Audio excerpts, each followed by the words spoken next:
Light within my heart, light within my thoughts, light within my words. May one and all and everything, blessed and loved, ever be. Welcome. I am Sister Who. I guess because of being a deep thinker throughout my life, I managed to gravitate more toward those types of conversations. In noticing all the details, perhaps because of my autism, whenever I've heard someone say that it's always this or it's always that, or you can be sure that, my mind immediately begins running to the exceptions, to the details of unless or except or all the things. I was told by somebody many years ago, and it really has seemed true, that there's an exception for every rule. And yet the world tries to govern itself by rules, and frequently without allowing adequate room for the exceptions or for allowing an alternative humane response to the exceptions. To say that in a classroom, students are always this or always that, or students always hate to do their homework. Well, that wasn't true for me, but I didn't really have that much homework to do in a lot of classes, but part of that was because of how much I got done while I was in school, that by the time I got home it was already done. There wasn't anything to do. And I suppose someone else could joke, well, maybe they weren't giving you enough homework. Well, I was doing very well in all my classes anyway, so it wasn't like if they had given me more homework, I would have just been that much further ahead, and that would have created other problems. There were so many different instances, though, in which in its continual pursuit of certainty, humanity seems to keep reaching for the always, the rule that will satisfy all concerns, that will be the one rule we can follow, we can all follow, we can always follow. And in over 50 years of life, I have not been able to find any such thing.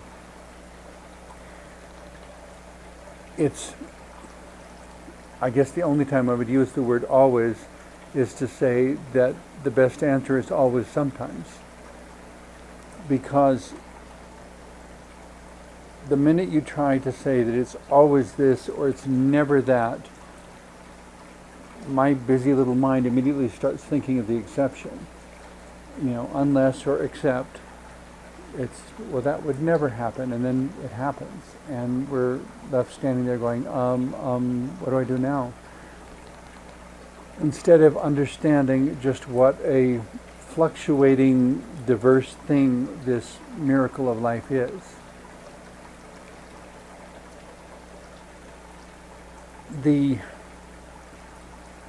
I suppose you could say, neurotypical approach to philosophy and theology is to come up with some kind of principle that will apply to everything. I quote a lot of sayings, I quote a lot of things I've read, I quote a lot of principles, but even as I do so, and even as I have found certain ones to be reliable and prevalent and generally applicable, I don't know if I could go out on a limb and say that they would always work, that they would always be true, because so much of it depends upon the circumstances. But as I was hearing first ideologies from people in the Catholic Church, then from people in a Protestant church, then from people in a Pentecostal church, then from people in a Buddhist group, and a Hindu group, and a neo-pagan group, and again and again and again, they would want to say, well, for example, God always answers prayer. And then at some point I started running into ministers who would say, and sometimes God says no. Kind of a lame cop-out, in my opinion, because that's not what I asked for, but the only reason that I've ever asked for things in prayer is because they were things I genuinely needed. And being told no by someone who supposedly loves me doesn't make any sense. You love me, but you're willing to ignore the fact that I'm living in need and struggling and in pain, whatever the particular situation seems to be. And so what I began to find more and more as almost a theological principle, you could say, is the word sometimes. You know, God answers prayer sometimes. God will help you through this horrible circumstance, well, sometimes. God will never give you more than you can bear, well, sometimes. And in every case, we're asked to consider, why would God give you more than you can bear? Why would things not always turn out right? Why is this happening to me? It's a legitimate question, but it's not an appropriate place to get stuck. But in every theological and philosophical argument I've ever heard, the point I keep coming back to is sometimes. You know, when someone said, if you follow the principles of Feng Shui and put a mirror by your front door, it will reflect away everything bad. Well, sometimes. And sometimes bad things still found their way into my house. The wonderful thing about sometimes is that it can go both directions. That when someone stands up and says things are definitely things will always get worse, or things are going to get worse, and I respond sometimes, and then someone says, well, things are going to get better. Well, sometimes. I just don't know which time is which, because we ourselves are creatures of time, within the time, not able to look at the time from a distance and from an outside perspective that allows us to see why it happened this time and not that time. I'm reminded of a quote attributed to Catherine Kuhlman, a somewhat controversial faith healer, who said, I don't know why God doesn't heal everyone, but I'm very afraid of those who say they do.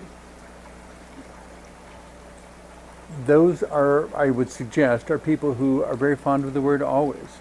God always heals. God always answers prayer. God always keeps his promises. All sorts of things that ultimately have nothing to do with God. They're statements of human theology. They're not statements that God actually made. They weren't carved into a wall by an invisible hand or what have you. They're theological statements that people have made, trying to make the indescribable describable, trying to make God predictable when God is not.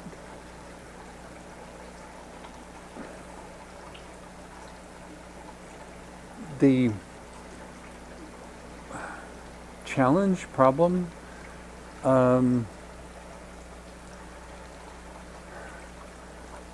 opportunity for humanity, I suppose, is to develop a sense of contentment and peace around the word sometimes.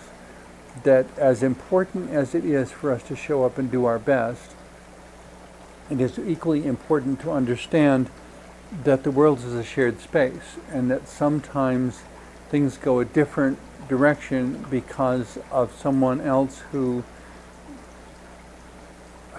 I hesitate to say it this way, but may have needed the blessing more.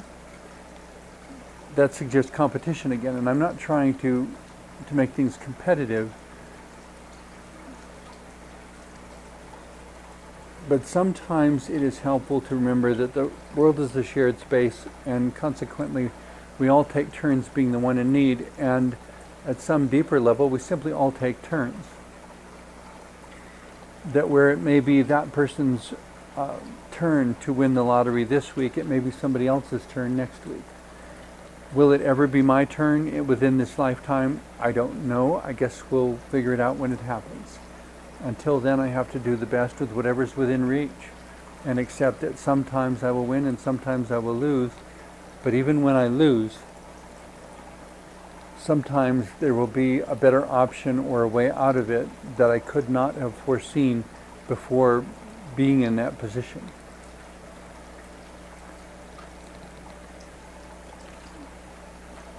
The thing to remember about sometimes is that it does go both ways. It's not only negative. It's not that things will get worse. Well, sometimes. Well, things will get better. Well, sometimes. It creates the opportunity for us to create something that is not part of the current experience. It's not part of what we can or should expect. It's the maybe that gives us a chance. But it's very much up to ourselves to see what we do with that chance.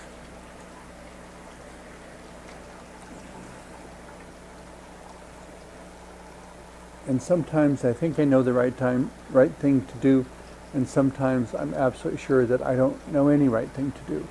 That things have gotten so chaotic and overwhelming that I just have to give thanks that sometimes good things still happen without my help. That sometimes when I've done everything I can, I have to wait for the part that I can't do that will make all the difference I need.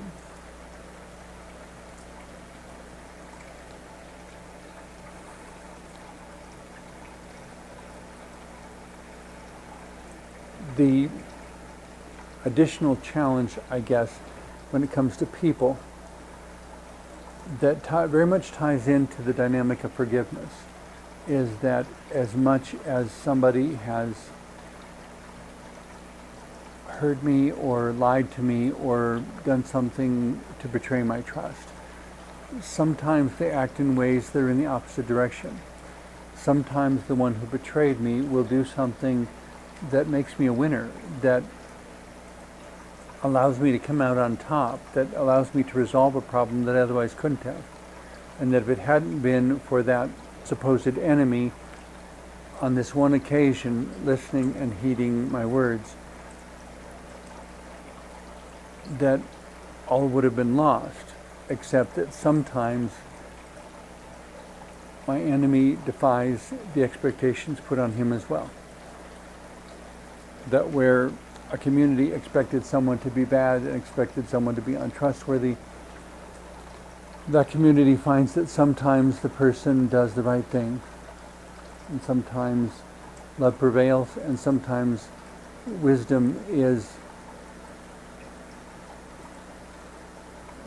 what the wisdom is what makes itself available within the moment in which it's needed. Sometimes it doesn't, but sometimes it does. And if you're busy looking at the gutter because of what didn't happen, you will miss the wonderful thing dropped right in front of you when it does happen. Because sometimes it does.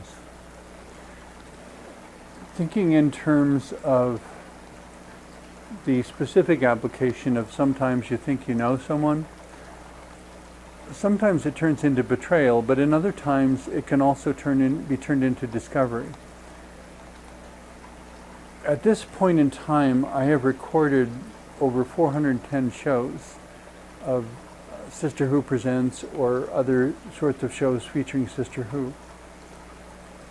Over the course of all those many, many, many episodes, way, way, way at the beginning, I interviewed a man that I found to be very creative, very unusual, and yet deeply insightful. And he shared how he had grown up within the Jehovah's Witness religious tradition, and how the religious conservatism just was not able to encompass all the creative and spiritual realities he found within himself. And in that episode so many years ago, he shared a quotation of a well-known poem called Desiderata, which is essentially this recommendation for a spiritual way of living that doesn't directly advocate or disallow anyone's notions of the divine. But he had such a mellow, wonderful voice and recited it so eloquently and so smoothly, it was positively beautiful. And then a few years later, I discovered that his own journey of self-discovery led him to the realization that he was actually a trans woman. And so he began his transition. And we had a discussion on the show again of the sorts of things he was learning and how he came to wrestle with these deep questions, and the process of going through I guess what you might call a trans journey within the United States in comparison to other places around the world, where it may be easier and quicker, but there is a sort of protection in the more complicated process, in that there were this long list of psychological and emotional issues with which now she had to come to terms as part of this journey to prepare her for being or becoming the trans woman that she was apparently always meant to be. And then later on we had another conversation as she was coming to the completion of her transition and finding herself, looking in the mirror and finding herself to be the woman that she always understood herself to be, or not always, I say always understood herself to be, as if it was there throughout life, and I guess it was on some level, but for the first probably 40 some years of his life, he didn't realize that he was a trans woman.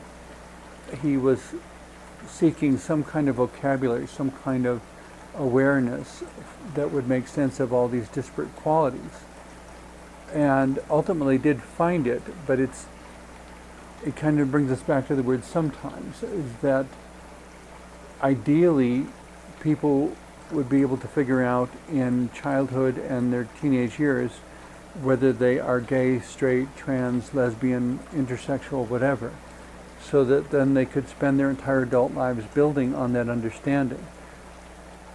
Sometimes it turns out very beautifully and peacefully, and sometimes it turns out to be one hell of a struggle and quite painful on emotional and psychological levels. That the uncertainty that you find within the word sometimes, though, was something with which Lily had to wrestle continuously as she was going through her transition. That sometimes she felt this and sometimes she felt that, and sometimes she felt overwhelmed and sometimes she felt in control.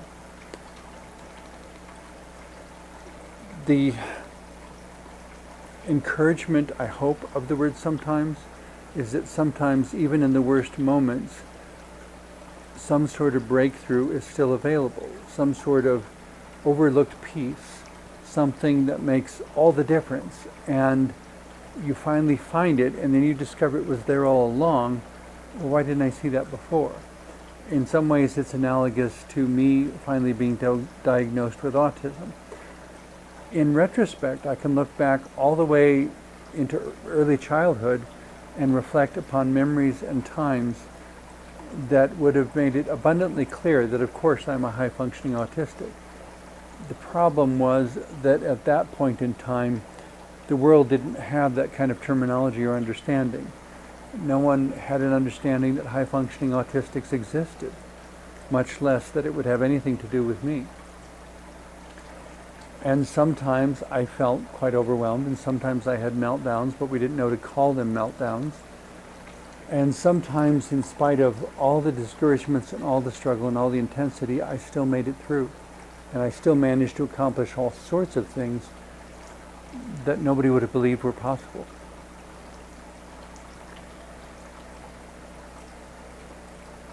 In trying to understand Lily and her perspective and her wrestling with the sometimesness of feelings, and when we say sometimes, that can also refer to sometime within one's life.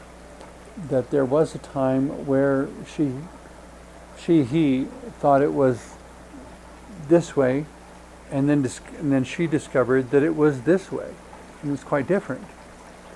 But then the challenge became embracing the word sometimes and making the most of it, so that what showed up occasionally as a sometimes sort of phenomena could become very important clues to the bigger picture that she ultimately put together of who and what she was, and reaching a point where she was very happy with herself and very happy with her life. But the problem was that sometimes, even when you're happy, even when you're in your bliss, sometimes the world doesn't reward that. And she ultimately ran out of money, had no way and no place to be, and wound up tragically committing suicide. And it was all the more amazing for that reason, I guess, that I was first was it a privilege? I consider it an honor, because this was someone about whom I cared very much, someone I esteemed very highly, someone I found to be brilliant and creative and wonderful. And so I considered it a privilege that the maintenance man and I got to be the ones to find the body. I would rather that we had found her alive. But by being the one to find the body, I was the one who got to talk to the police, and I had the honor, and it was an honor, of facilitating her memorial service and of playing a recording at the memorial service of her singing a song I'd written for. In the song, I tried to wrestle with or dance between the different vague, sometimes, points within her life. That sometimes it's cloudy and sometimes it's clear, and sometimes we see and sometimes we don't. But in each case, we still have to find ways to keep going. I guess the summary of the word sometimes is just to remember that it's some times. It's a collection of times from yet another perspective. It's a collection of times that make up a person's life, and sometimes are this way, and some of the times are that way, and some of the times we don't know how to categorize. In trying to understand and relate to her and figure out what can one really say from a spiritual perspective about identity. The first verse starts out, "For so very long I remember, my reflection wasn't me, but a different form and a different norm, something I was supposed to be. I remember touching others with hands that weren't my own. I remember being something that's no longer so unknown. Now my soul knows its face, and my heart finally knows its place. There's still a chance that my feet will dance, and my voice will sing out my true name. The music of my heart and hands, a holy mystery forever stands. For love unknown within has grown to become the gift of me. I remember being hungry for love without demands. I remember being lonely in a world of shifting sands. I remember to the moment when the sun began to rise. I remember the revelation and tears of joy within my eyes. Now my soul knows its face, and my heart finally knows its place. There's still a chance that my feet will dance, and my voice will sing out my true name. The music of my heart and hands, a holy mystery forever stands. For love unknown within has grown to become the gift of me. Do you share with me the memory of life that wants to start? Would you share the great discovery of courage of the heart? Would you make the great commitment to be who you really are? Can we finally stand together and fill the night with stars? My soul knows its face, and my heart finally knows its place. There's still a chance that my feet will dance, and my voice will sing out my true name. The music of my heart and hands, a holy mystery forever stands. For love unknown within has grown to become the gift of me. And sometimes we know exactly who we are, and sometimes we search through the mist trying to find the remaining pieces. Thank you very much for watching, and blessings be upon you in all your continuing searching for the fullest and most wonderful part of yourself that sometimes the world will let you be. Thank you.